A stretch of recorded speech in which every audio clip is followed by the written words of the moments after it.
So today I want to talk to you about the GravaStar M1 and the M2 mouse. So a full disclaimer, I actually bought the M2 GravaStar when it was announced, and then shortly after, GravaStar reached out and asked if I'd like to review one of their products. And I said, well, I've already bought one, so if you want to send me a different model, that would be great. And they sent me the M1, which is the more expensive sort of magnesium premium version, if you like. So that's why I've got two. I think it is pretty clear when you look at these mice that they are prioritizing as a company in their design form over function. It took me a couple of goes with this mouse to find something that worked for me, but I did have a good gaming session with it last night and I ended up with some good results and generally enjoyed myself with it. That's not to say there aren't huge issues though, and we'll go through those now. So in terms of the way it looks, I think you can all agree the RGB on this product is probably the only RGB implementation on a mouse that I actually enjoy and notice and then pay attention to. So when you move the mouse, when it recognizes that there's movement, the RGB turns off, which makes sense because it's in your hand, you're not going to see it. And then when you stop it, it goes RGB sort of disco mode for about 5 or so seconds, which when you're on your desktop and you'll see it quite frequently, and it's quite enjoyable to see that because it's a really nice little feature of this mouse.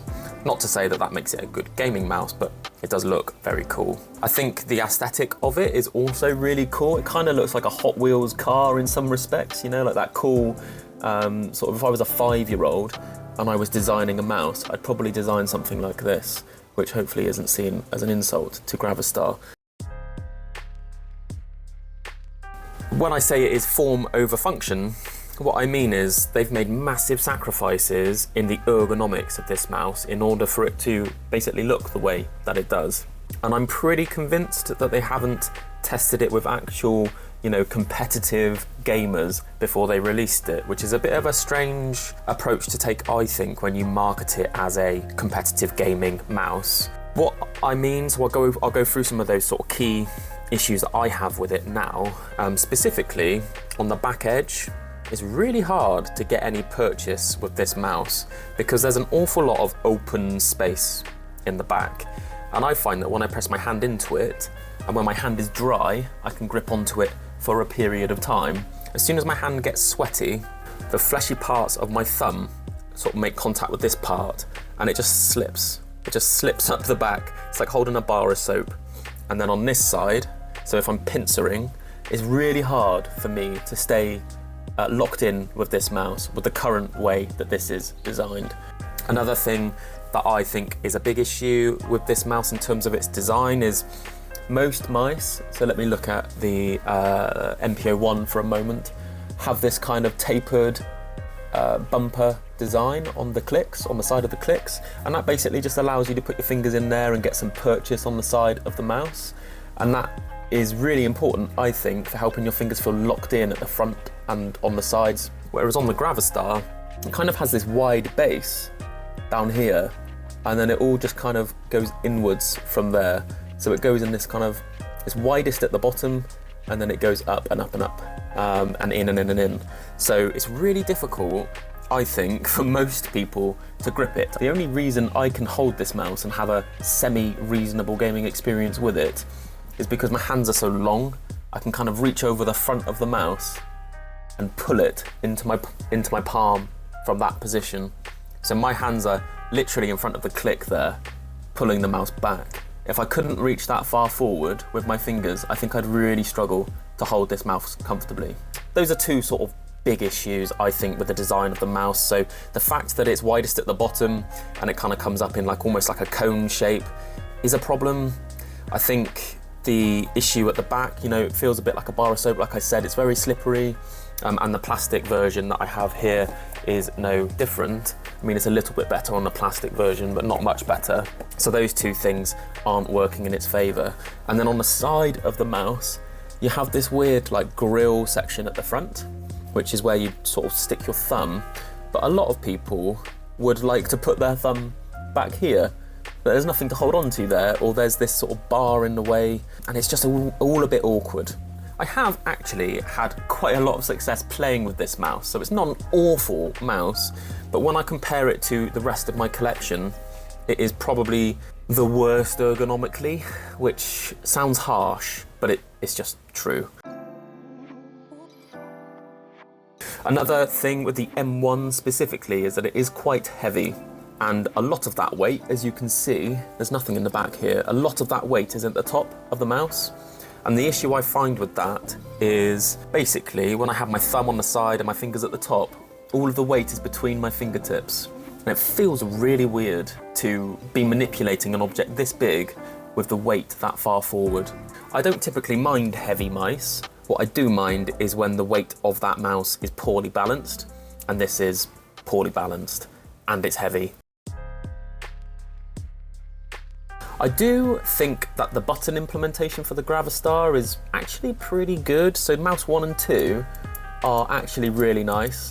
I've really enjoyed using these clicks. They're quite crispy and they're actually really satisfying. Like, there's nothing I would change about these clicks if I'm honest with you. And of course they look cool.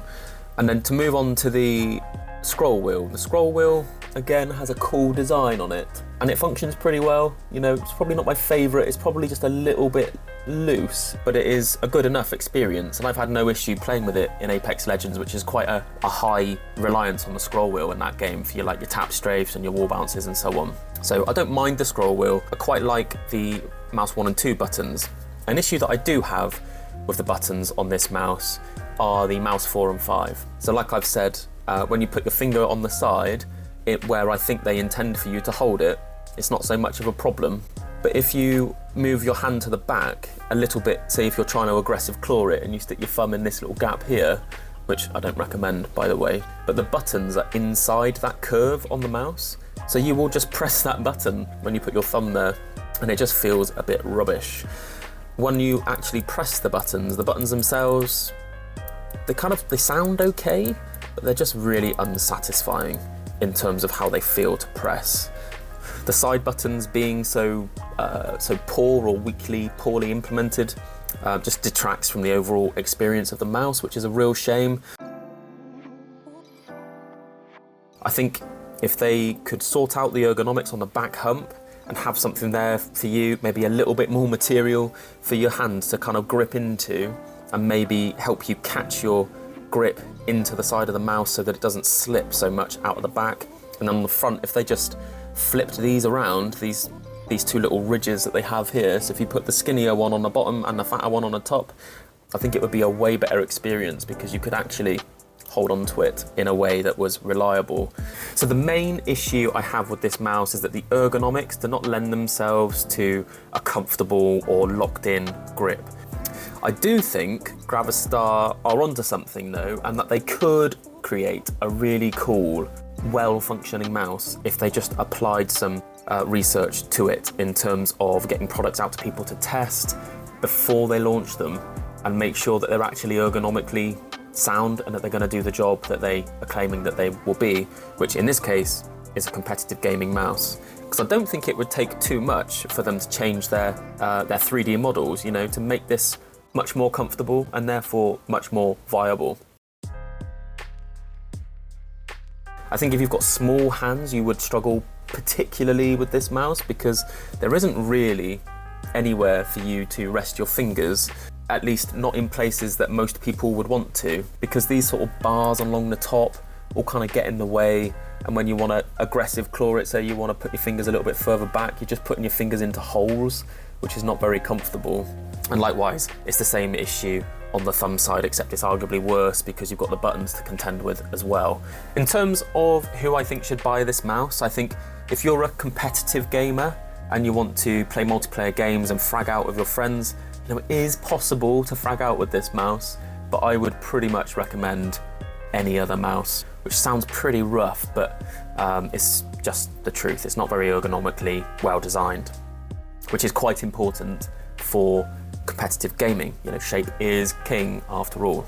So I would recommend that someone that likes the aesthetic of this mouse and doesn't play competitive games should buy one because it is legitimately cool. You don't have to get the expensive models to get the same effect. In fact, I'm going to plug in my M2 now and I'll show you. This one was £60, I think, when I bought it, and it looks just as nice as the expensive one, which is about 100 or something pounds, which feels to me like a bit of a tall price to pay for what you're actually getting. If you're like a sci-fi fan and you like the look of these things, then I think it will tickle your pickle. You know, I think it'll be a really nice experience for you to have. You know, it'll be a good talking piece when your friends come round. I think they'll enjoy seeing it as much as you all enjoy using it and having it on a day-to-day basis. All right, casual gamers, rejoice. I think competitive gamers, stay clear. Hopefully that was useful and you enjoyed the review. Peace out. Chat next time.